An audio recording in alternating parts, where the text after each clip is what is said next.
Hello friends, welcome to my YouTube channel Tamanna voice. तो friends, आज मैं आपके लिए लेकर आई हूँ मुंशी प्रेमचंद्र के द्वारा लिखी हुई कहानी बूढ़ी काकी। तो आइए चलिए शुरू करते हैं। बुढ़ापा बहुधा बचपन का पुनरागमन हुआ करता है। बूढ़ी काकी में जीवा स्वाद के सिवा और कोई चेष्टा शेष न थी और न अपने कष्टों की ओर आकर्षित करने का रोने के अतिरिक्त कोई दूसरा सहारा ही। समस्त इंद्रियां, नेत्र, हाथ और पैर जवाब दे चुके थे।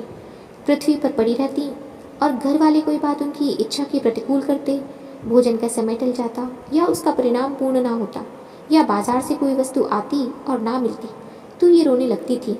उनका रोना सिसकना साधारण रोना ना था, वे गला फाड़ फाड़ कर रोती थी। उनके पतिदेव को स्वर्ग सिधारे कालांतर हो चुका था। बेटे तरुण हो होकर चल बसे थे। अब एक भतीजे के अलावा और कोई ना था। उसी भतीजे के नाम उन्होंने अपनी सारी संपत्ति लिख दी। भतीजे ने सारी संपत्ति लिखाते समय तो खूब लंबे चौड़े वादे किए, किंतु वे सब वादे केवल कुली डिपो के दलालों के दिखाए हुए सब्ज बाग थे। यद्यपि उस संपत्ति की वार्षिक आय 150-200 रुपये से कम ना थी, तथापि बूढ़ी काकी को पेट भर भोजन भी कठिनाई से मिलता था। इसमें उनके भतीजे पंडित बुद्धिराम का अपराध था या उनकी अर्धांगिनी श्रीमती रूपा का, इसका निर्णय करना सहज नहीं। बुद्धिराम स्वभाव की सज्जन थी, किंतु उसी समय तक जब तक कि उनके कोष पर आँच न आई। रूपा स्वभाव से तीव्र थी सही, पर ईश्वर से डरती थी। अतएव बूढ़ी काकी को उसकी तीव्रता उतनी ना खलती थी जितनी बुद्धिराम की भलमनसाहत। बुद्धिराम को कभी कभी अपने अत्याचार का खेद होता था। विचारते कि इसी संपत्ति के कारण मैं इस समय भला मानुष बना बैठा हूँ। यदि भौतिक आश्वासन और सूखी सहानुभूति से स्थिति में सुधार हो सकता हो, उन्हें कदाचित कोई आपत्ति न होती, परंतु विशेष व्यय का भय उनकी सुचेष्टा को दबाए रखता था। यहाँ तक कि यदि द्वार पर कोई भला आदमी बैठा होता और बूढ़ी काकी उस समय अपना राग अलापने लगती, तो वह आग हो जाते और घर में आकर उन्हें जोर से डांटते।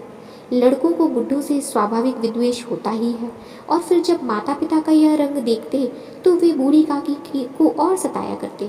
कोई चुटकी काट कर जाता, कोई इन पर पानी की कुल्ली कर देता।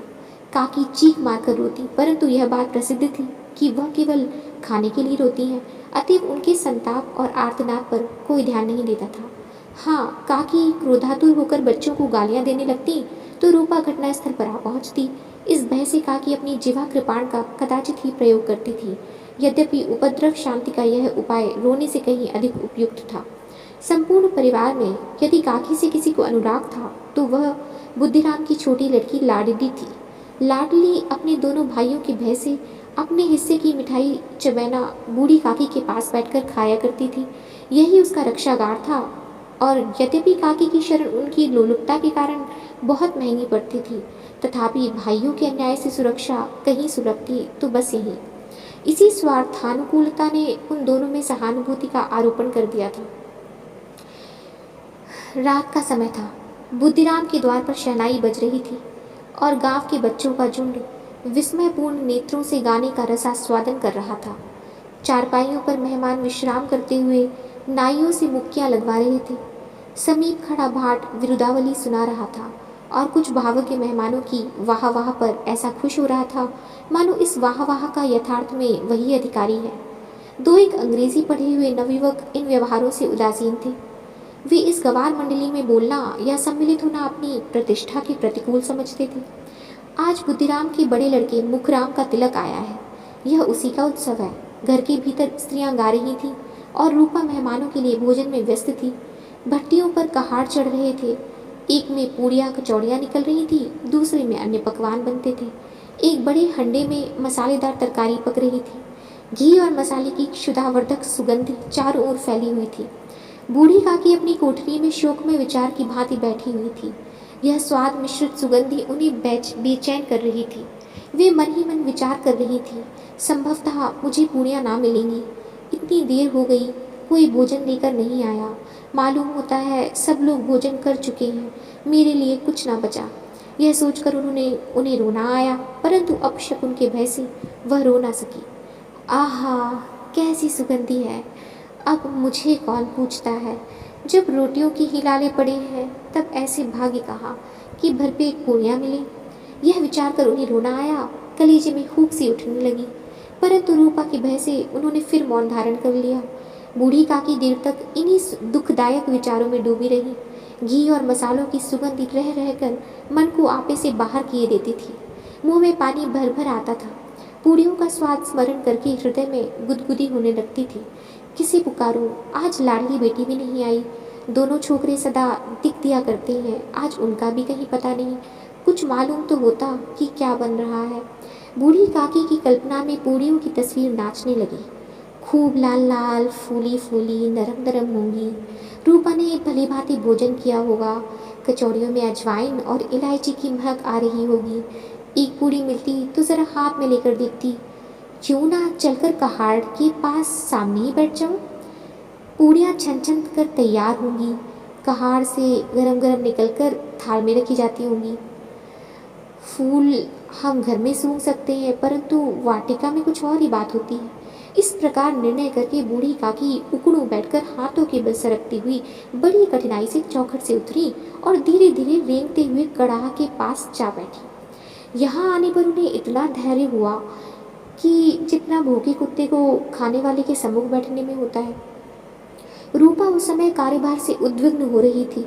कभी इस कोठे में जाती, कभी उस कोठे में, कभी कड़ाह के पास जाती, कभी भंडार में जाती। किसी ने बाहर से आकर कहा, महाराज ठंडे ही मांग रहे हैं। ठंडे ही देने लगी। इतने में फिर किसी ने आकर कहा, भाट आया है, उसे कुछ दे दो।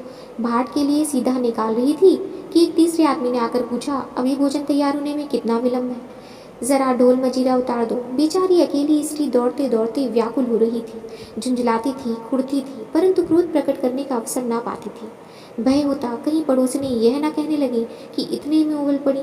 प्यास से स्वयं कंठ सूख रहा था। गर्मी के मारे फूकी जाती थी, परंतु इतना अवकाश न था कि जरा पानी पी ले या पंखा लेकर झेल ले।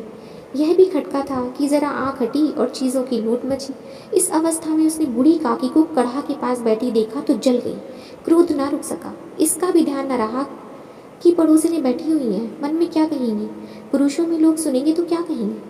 जिस प्रकार मेंढक केचुए पर झपटता है, उसी प्रकार वह बूढ़ी काकी पर झपटी और उन्हें दोनों हाथों से झटक कर बोली, ऐसे पेट में आग लगी, पेट है या भाड़। कोठरी में बैठते हुए क्या दम घुटता था। अभी मेहमानों ने नहीं खाया, भगवान को भोग नहीं लगा, तब तक धैर्य न हो सका। आकर छाती पर सवार हो गई। जल जाए ऐसी जीव, दिन भर खाती ना होती तो जाने किसकी हांडी में मुंह डालती। गांव देखेगा तो कहेगा कि बुढ़िया भरपेट खाने को नहीं पाती, तभी तो इस तरह मुंह बाएं फिरती है। डायन ना मरे ना माचा छोड़े, नाम बेचने पर लगी है, नाक कटवा कर दम लेगी। इतनी ठूसती है, ना जाने कहाँ वसम हो जाता है। भला चाहती हो तो जाकर कोठरी में बैठो, जब घर के लोग खाने लगेंगे तब तुम्हें भी मिलेगा। तुम कोई देवी नहीं हो कि चाहे किसी के मुंह में पानी ना जाए, परंतु तुम्हारी पूजा पहले ही हो जाए। बूढ़ी काकी ने सर उठाया, न रोई न बोली, चुपचाप रेंगती हुई अपनी कोठरी में चली गई। आवाज़ ऐसी कठोर थी कि हृदय और मस्तिष्क की संपूर्ण शक्तियाँ, संपूर्ण विचार और संपूर्ण भार उसी ओर आकर्षित हो गए थे।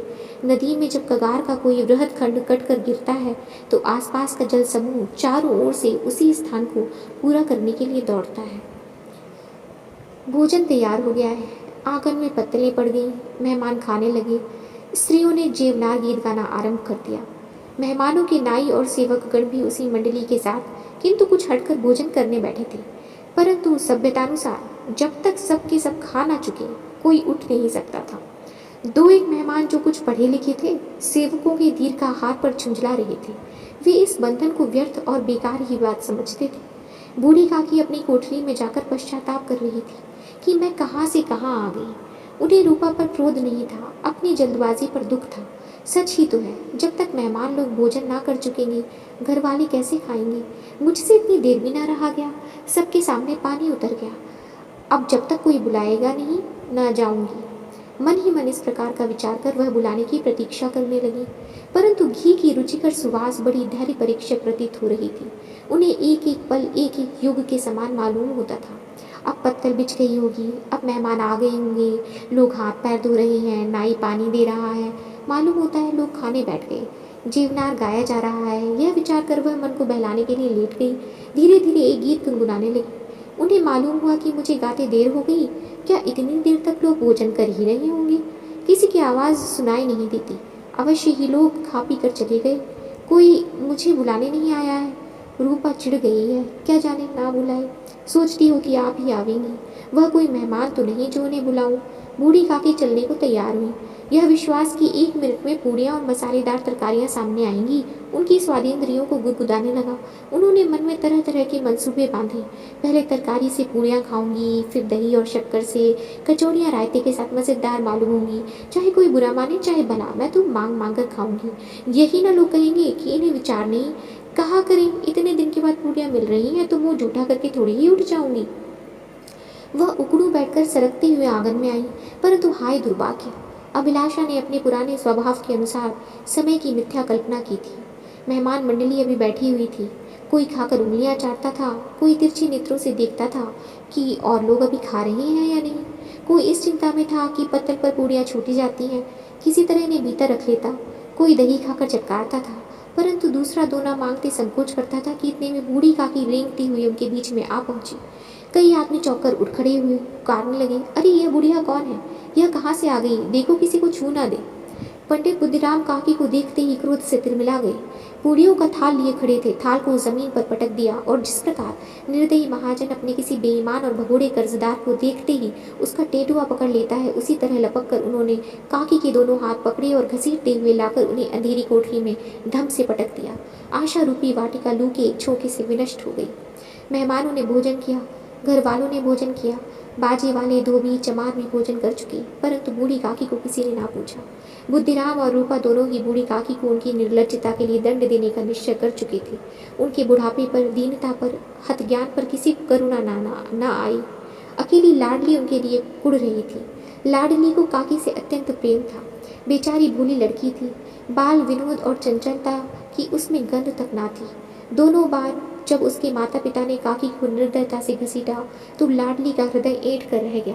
वह झुंझला रही थी कि हम लोग काकी को क्यों बहुत सी पूड़ियाँ नहीं देते। क्या मेहमान सबके सब खा जाएंगे?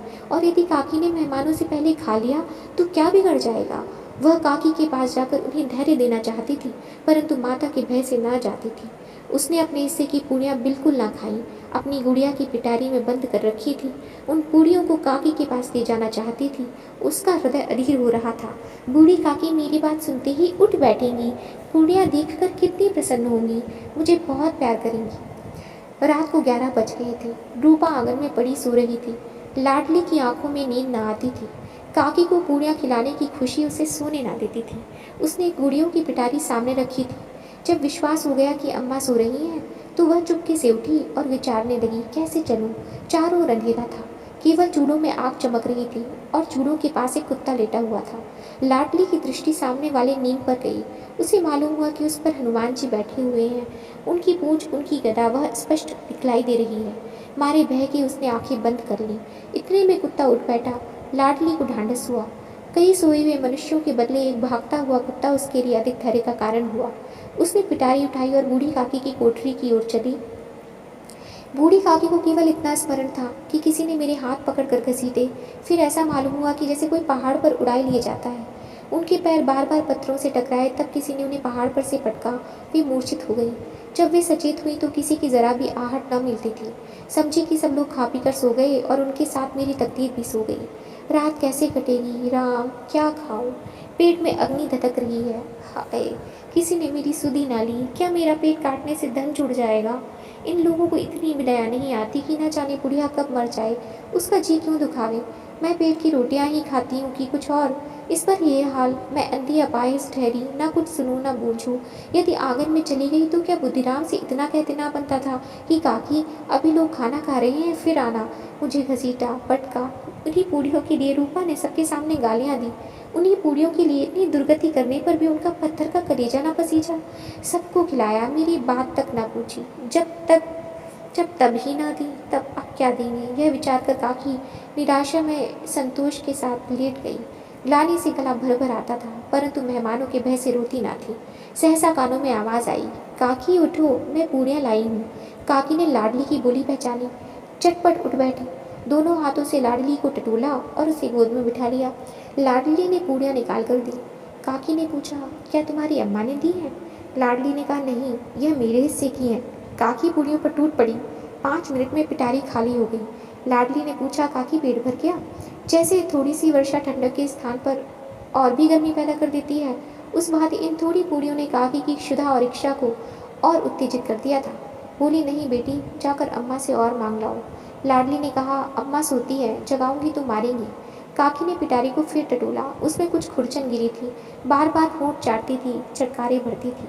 हृदय महसूस रहा था कि और पूड़ियाँ कैसे पाऊँ। संतोष सेतु जब टूट जाता है तब इच्छा का बहाव अपरिमित हो जाता है। मतवालों को मद का स्मरण करना उन्हें मदान्ध बनाता है। काकी का अधीर मन इच्छाओं के प्रबल प्रवाह में बह गया। उचित और अनुचित का विचार जाता रहा। वे कुछ देर तक उस इच्छा को रोकती रहीं। सहसा लाडली से बोली, मेरा हाथ पकड़कर वहाँ ले चलो जहाँ मेहमानों ने बैठकर भोजन किया है। लाडली उनका अभिप्राय समझ ना सकी। उसने काकी का हाथ पकड़ा और ले जाकर झूठे पत्तलों के पास बिठा दिया। दीन शुदातुर हत ज्ञान बुढ़िया पत्तलों से पूड़ियों के टुकड़े चुन चुन कर भक्षण करने लगी। ओह, दही कितना स्वादिष्ट था, कचौड़ियाँ कितनी सलोनी, खस्ता कितने सुकोमल। काकी बुद्धिहीन होते हुए भी इतना जानती थी कि मैं वह काम कर रही हूँ जो मुझे कदापि ना करना चाहिए। मैं दूसरों की झूठी पत्तल चाट रही हूँ। परंतु बुढ़ापा तृष्णा रोग का अंतिम समय है, जब संपूर्ण इच्छाएं एक ही केंद्र पर आ लगती हैं। बूढ़ी काकी में यह केंद्र उनकी स्वादेंद्रिय थी। ठीक उसी समय रूपा की आंख खुली। उसे मालूम हुआ कि लाडली मेरे पास नहीं है। वह चौकी चारपाई के इधर उधर ताकने लगी कि कहीं नीचे तो नहीं गिर गई। उसे वहां ना पाकर वह उठी तो क्या देखती है कि लाडली जूठे पत्तलों के पास चुपचाप खड़ी है और बूढ़ी काकी पत्तलों पर से पूड़ियों के टुकड़े उठा उठा कर खा रही है। रूपा का हृदय सन्न हो गया। किसी गाय की गर्दन पर छुरी चलते देखकर जो अवस्था उसकी होती, वही उस समय हुई। एक ब्राह्मणी दूसरों की झूठी पत्तल टटोले, इससे अधिक शोकमय दृश्य असंभव था।